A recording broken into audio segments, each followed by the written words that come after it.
When someone's been hurt enough times in their life, they learn to protect themselves. You stop trusting so easily and you learn to read between the lines. You almost can't help but constantly ask, yeah, but what's the catch? That's the place where Jesus found this woman at the well. Not just in a place of loneliness, although I'm sure she was lonely, but in a place of exhaustion with other people's motives. When he asked her for a drink, she was shocked that a Jewish man would speak to her at all.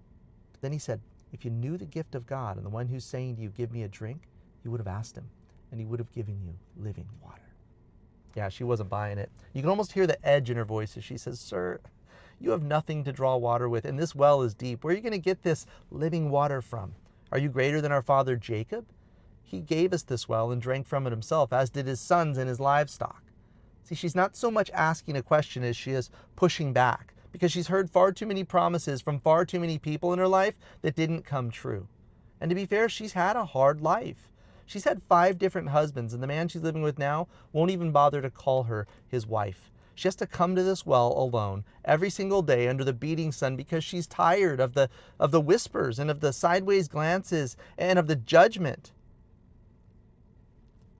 And now here's this man, a stranger, and he's offering her living water, and she must have thought to herself, what even is that? Living water?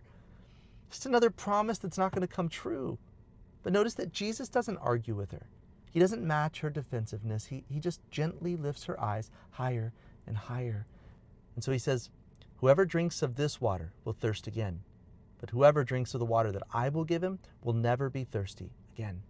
The water that I give him will become like a spring of water welling up to eternal life. It's as if he's saying, look, I know the things you've been chasing.